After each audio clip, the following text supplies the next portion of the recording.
ನಮಸ್ಕಾರ ವೀಕ್ಷಕರೇ, ನಿಮಗೆಲ್ಲರಿಗೂ ನಮ್ಮ ಯೂಟ್ಯೂಬ್ ಚಾನಲ್ TGS ಕಿಚನ್ಗೆ ಸ್ವಾಗತ. ನಾನು ಇವತ್ತು ಚಿರೋಟಿ ರವಾದಲ್ಲಿ ಶೀರವನ್ನು ಹೇಗೆ ಮಾಡುವುದೆಂದು ತೋರಿಸುತ್ತೇನೆ. ಬೇಕಾಗುವ ಸಾಮಗ್ರಿಗಳು: ದ್ರಾಕ್ಷಿ, ಗೋಡಂಬಿ, ಏಲಕ್ಕಿ, 1 ಕಪ್ ರವೆ, 1 ಕಪ್ ಸಕ್ಕರೆ, 1/4 ಕಪ್ ತುಪ್ಪ, 3 ಕಪ್ ಕುದಿಸಿದ ಬಿಸಿ ನೀರು. ಮೊದಲು ಬಾಣಲೆಗೆ 2 ಚಮಚ ತುಪ್ಪ ಹಾಕಬೇಕು. ತುಪ್ಪ ಕಾದ ಮೇಲೆ ಅದಕ್ಕೆ ದ್ರಾಕ್ಷಿ, ಗೋಡಂಬಿ ಹಾಕಿ ಕಂದು ಬಣ್ಣ ಬರುವವರೆಗೆ ಹುರಿಯಬೇಕು. ನಾನು ಸ್ವಲ್ಪ ದ್ರಾಕ್ಷಿ ಗೋಡಂಬಿ ತೆಗೆದುಕೊಂಡಿದ್ದೇನೆ.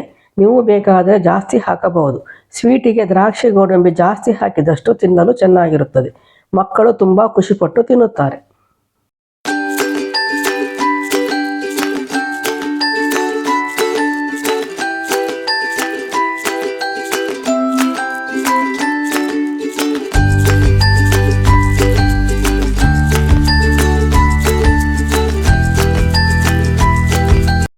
ನಂತರ ಅದನ್ನು ತೆಗೆದು ಬೇರೆ ಪ್ಲೇಟಿಗೆ ಹಾಕಬೇಕು.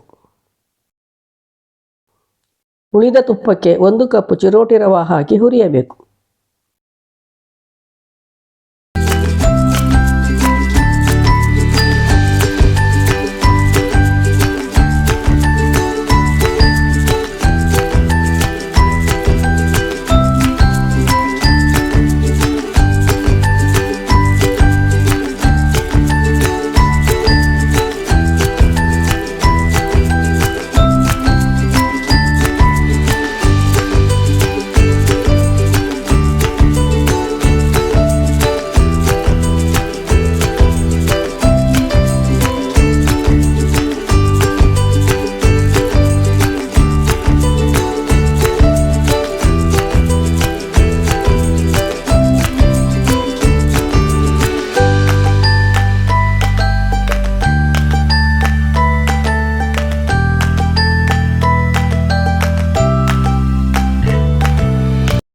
ರವೆ ಹುರಿದ ಪರಿಮಳ ಬಂದ ನಂತರ ಅದಕ್ಕೆ ಕುದಿಸಿದ 3 ಕಪ್ ನೀರನ್ನು ಹಾಕಬೇಕು. ನಾನು ಹುರಿದ ರವೆಗೆ ಕುದಿಸಿದ ನೀರನ್ನು ಹಾಕಿದ್ದೇನೆ. ಕೆಲವರು ಕುದಿಸಿದ ನೀರಿಗೆ ಹುರಿದ ರವೆಯನ್ನು ಹಾಕುತ್ತಾರೆ. ರವೆಯನ್ನು ಗಂಟಿಲ್ಲದಂತೆ ಮಿಕ್ಸ್ ಮಾಡಬೇಕು.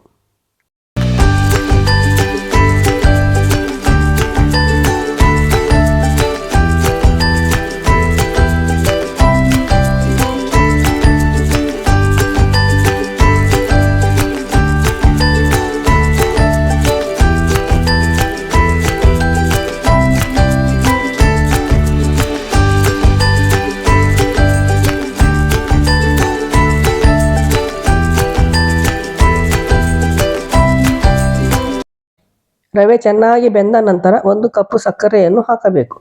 ಸಕ್ಕರೆ ರುಚಿ ಕಡಿಮೆ ಆದರೆ ಇನ್ನೂ ಸ್ವಲ್ಪ ಹಾಕಬಹುದು.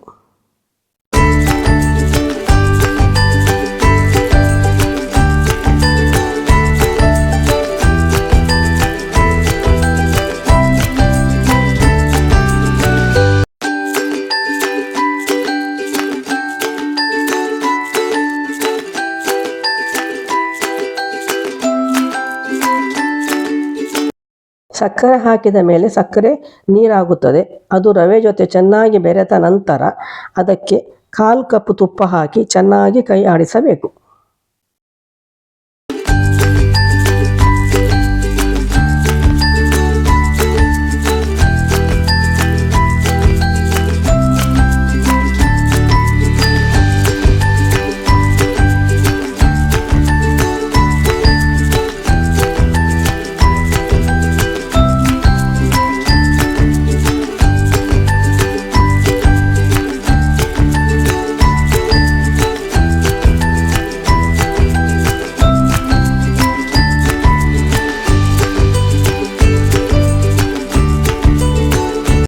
ಅದು ಚೆನ್ನಾಗಿ ಮಿಕ್ಸ್ ಆಗಿ ಈ ಹದಕ್ಕೆ ಬಂದ ಮೇಲೆ 5 ನಿಮಿಷ ಸಣ್ಣ ಉರಿಯಲ್ಲಿ ಮುಚ್ಚಿಡಬೇಕು.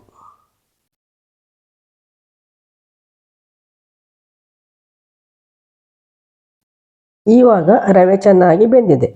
ನಾನು ಇದಕ್ಕೆ ಕಲರ್ ಬರಲು ಕಲರ್ ಪೌಡರ್ ಹಾಕಿಲ್ಲ. ನೀವು ಬೇಕಾದರೂ ಹಾಕಬಹುದು. ಆರೋಗ್ಯಕ್ಕೆ ಒಳ್ಳೆಯದಲ್ಲವೆಂದು ಹಾಕಿಲ್ಲ.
ರವೆ ತಳ ಬಿಟ್ಟ ಮೇಲೆ ಅದಕ್ಕೆ ಹುರಿದ ದ್ರಾಕ್ಷಿ ಮತ್ತು ಗೋಡಂಬಿಯನ್ನು ಹಾಕಿ ಮಿಕ್ಸ್ ಮಾಡಬೇಕು. ನಂತರ ಅದಕ್ಕೆ ಏಲಕ್ಕಿ ಹುಡಿಯನ್ನು ಹಾಕಿ ಮಿಕ್ಸ್ ಮಾಡಬೇಕು. ಅದನ್ನು ಚೆನ್ನಾಗಿ ಕುಟ್ಟಿ ಪುಡಿ ಮಾಡಬೇಕು. ಏಲಕ್ಕಿ ಹುಡಿಯನ್ನು ಹಾಕಿದರೆ ಪರಿಮಳ ಚೆನ್ನಾಗಿ ಬರುತ್ತದೆ. ಸ್ವೀಟಿಗೆ ಏಲಕ್ಕಿ ಹುಡಿ ಇರಲೇಬೇಕು. ನಂತರ ಎಲ್ಲವನ್ನು ಚೆನ್ನಾಗಿ ಮಿಕ್ಸ್ ಮಾಡಬೇಕು. ನಾನು ಮಿಕ್ಸ್ ಮಾಡುವಷ್ಟರಲ್ಲಿ ನೀವು ನಮ್ಮ TGS ಕಿಚನ್ ಚಾನಲ್ಗೆ ಸಬ್ಸ್ಕ್ರೈಬ್ ಮಾಡಿ, ಲೈಕ್ ಮಾಡಿ, ಶೇರ್ ಮಾಡಿ. ನಿಮಗೆ ಇಷ್ಟವಾಗಿದ್ದಲ್ಲಿ ಕಮೆಂಟ್ ಮಾಡಿ. ಇವಾಗ ಶೀರಾ ತಿನ್ನಲು ರೆಡಿಯಾಗಿದೆ. Thank you.